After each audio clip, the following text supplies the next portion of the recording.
1626 Médias. Apprendre Transmettre. et construire. Bonjour, Bonjour, peux-tu te présenter brièvement? je m'appelle Florentin Danguy. Ça fait maintenant 1 an que je travaille ici au Musée d'Art et d'Histoire de Saint-Lô, qui est donc un service de la ville de Saint-Lô. Et je travaille en tant qu'agent d'accueil et médiateur culturel. Et moi, je m'occupe d'un public qui a un accès peut-être un peu plus difficile, un peu plus restreint à la culture. Donc ce sera par exemple les IME, les EHPAD, les centres sociaux, les centres de loisirs aussi, ça s'inclut dedans. Tout ce qui fait qu'il faut qu'on s'adapte un peu plus à un public particulier. Voilà. Donc moi, je m'occupe de ça. En quoi consiste ta profession du coup? Non, c'est une bonne C'est quoi question. les principales missions? Les principales missions, alors il faut savoir que, évidemment, quand on pense médiateur, on pense tout de suite aux visites, donc ça c'est normal, on réalise des visites, mais également il faut réaliser des ateliers. Voilà.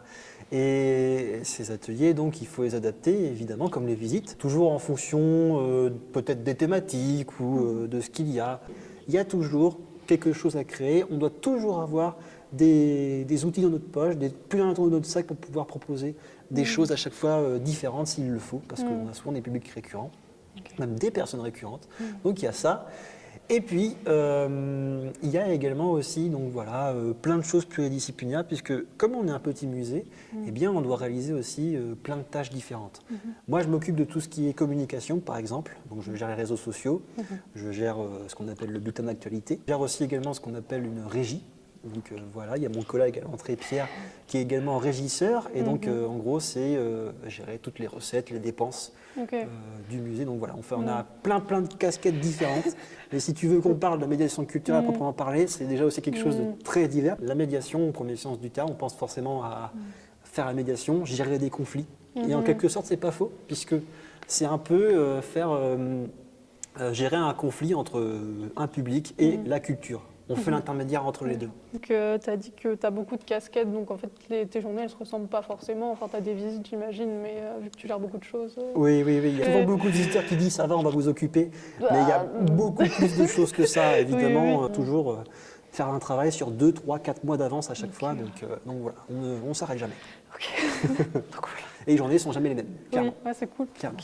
Est-ce que c'est un métier que tu as envisagé avant de poursuivre tes études ou alors c'est tes études qui t'ont mené vers ça?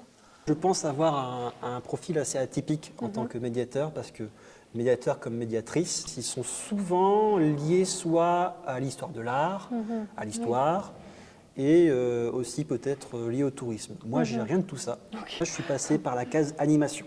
De base, je suis animateur. Et au début, voilà, moi, je voulais travailler en centre aéré, en centre social, centre de loisirs, etc. Et c'est lorsque j'ai fait un stage de découverte à la fin de mon BTS d'animation, où voilà, on m'a dit faites un stage, découvrez ce que vous voulez. J'ai fait un stage ici, au Musée d'Art et d'Histoire. Ça m'a super plu. Il y a eu des hasards, des petites choses qui fait qu'à un moment donné, ils ont eu besoin de moi pour des premières visites et tout. J'ai fait mes premières visites. Et là, de fil en aiguille, ils m'ont dit continue là-dedans. Et donc après mon BTS, j'ai fait une licence pro en médiation du patrimoine. Et après, voilà. Déjà, ne pas avoir peur du public, tout simplement. La peur de l'inconnu, c'est... Moi, je vois ça un peu comme de la scène, hein, en quelque sorte. J'ai fait un petit peu de théâtre à l'école, donc je trouve ça comparable, puisqu'on est un peu scénique, on se met un peu en avant, évidemment, mais c'est interactif, évidemment. Il faut savoir si on capte la personne, il faut savoir si là je te capte, à comprendre mes réponses, évidemment, c'est pareil. Et puis surtout, être créatif, parce que nous, pour le coup, on n'est pas une semaine sans créer une nouvelle visite différente à chaque fois. Et en fait, c'est toutes les compétences qu'un animateur peut avoir, en fait. Ou le plus, évidemment, c'est les connaissances dans l'histoire, évidemment. Et c'est ce que j'ai oublié de rajouter, c'est le côté passion historique qui m'a aussi aidé à faire ça. Quel aspect de ton métier t'apprécies le plus dans tout ça? C'est les rencontres, parce que moi, comme je te dis, je m'occupe de beaucoup de publics, mais les publics spécifiques, ça se dit au pluriel, parce qu'en fait, il y en a plein de sortes. Tu vas avoir des personnes avec des déficiences, de telles déficiences, puis après tu vas avoir des personnes âgées, tu vas avoir des migrants, des allophones, tu vas avoir des personnes en recherche d'emploi, par exemple, les jeunes du FJT qui ne peuvent venir que le soir, donc ces choses comme ça. Donc à chaque fois, c'est toujours un profil différent, c'est toujours plein de rencontres. Et ça, c'est déjà au niveau personnel, c'est génial, ça t'enrichit, tu vois beaucoup de monde.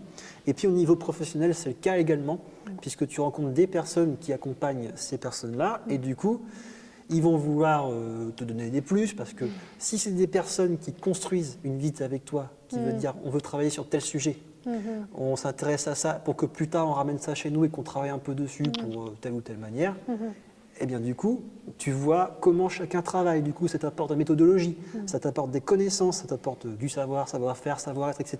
Et voilà, c'est que bénéf à chaque fois. Donc c'est ça qui est bien, c'est le public, la rencontre. Est-ce que tu as des suggestions d'événements culturels parce qu'en fait, justement, je voulais dire, pour faire découvrir à des personnes qui ne vont pas forcément au musée. Moi, personnellement, je m'intéresse aux musées qui sont accessibles. Là, par exemple, ici, au musée, voilà, pour présenter, nous avons des tables de médiation qui sont adaptées pour les aveugles, voilà, pour le sensoriel, les personnes avec des troubles cognitifs et tout ça. Il y a des senteurs, etc. Donc c'est quelque chose qui permet d'inclure davantage les gens en accessibilité. Si voilà, vous vous intéressez à un peu tout ça, il ne faut pas hésiter à voir tous les musées qui sont style Musée de France, labellisé Musée de France. Donc par exemple, il y a à Cherbourg le musée Thomas Henry, à côté, il y a le musée des Beaux-Arts de Caen, le musée de Normandie aussi à Caen, juste à côté au château. Il y a le musée de Vieux-la-Romaine aussi, qui est super sympa si vous aimez les sites gallo-romains. Et puis, il ne faut pas hésiter à voir les petits musées également. Moi, j'aime bien aussi voir les petits musées où il n'y a que 2 ou 3 personnes qui s'intéressent à ça. Je sais que si vous allez direction Perrier, il y a un tout petit musée qui s'appelle la Maison de la Brique, où il y a juste une seule personne qui gère ça.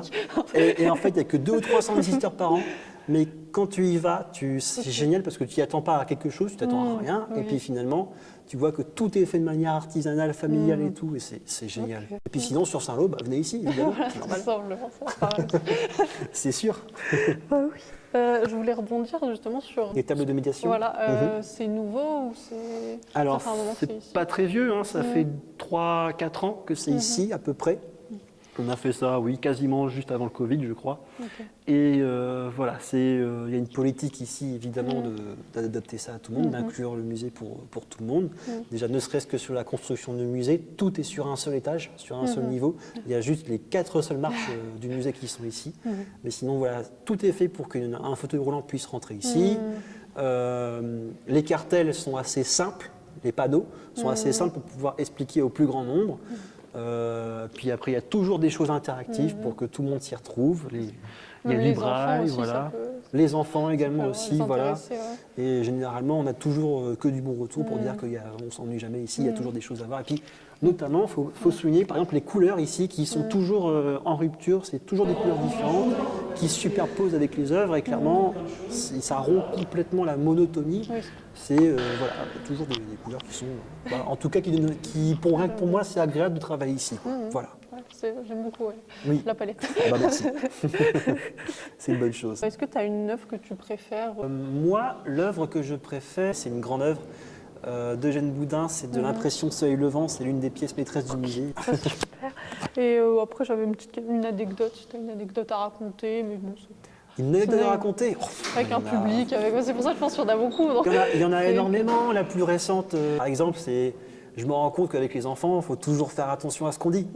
Tu peux très bien dire une boutade comme ça qui fait rigoler 5 secondes les adultes et puis après qui oublie au bout de 5 secondes. Sauf que les enfants, ils retiennent tout. Ils retiennent absolument tout. Par exemple, un jour, on a un squelette dans l'exposition et il dit voilà, il y a un squelette et tout, et forcément ils veulent l'humaniser. Il dit tiens, voilà, et puis il me demande comment ça s'appelle. Et moi, comme par hasard, je dis Robert. Robert, c'est une personne qui a travaillé ici avant. Et résultat, tous les enfants se mettent à appeler le squelette Robert. Ça s'est propagé. Et il fait comment ça? Il y a Robert qui l'a musée. Donc voilà. Oh là là. D'accord. Bon, je pense que c'est bon. Oui, à part si tu as autre chose à dire. Merci à vous d'être venus. C'est bien de vous intéresser au musée. Puis, petite info des prix. C'est gratuit pour les mineurs. Voilà. 18-25, c'est 3 €. Et plus de 25 ans, c'est 6 €. Donc voilà, il ne faut pas hésiter. Et puis, si jamais c'est toujours un problème d'argent, il n'y a pas de souci puisque tous les premiers dimanches du mois, c'est gratuit pour tous. Donc voilà, il ne faut pas hésiter. Et même, c'est dans tous les musées de France comme ça. Donc si jamais c'est toujours un souci d'argent, tous les premiers dimanches du mois, il n'y a pas de souci, c'est gratuit pour tous. Voilà. pas oublier. Voilà. Venez au musée. Oui. Merci beaucoup. Je t'en prie, il n'y a pas de souci.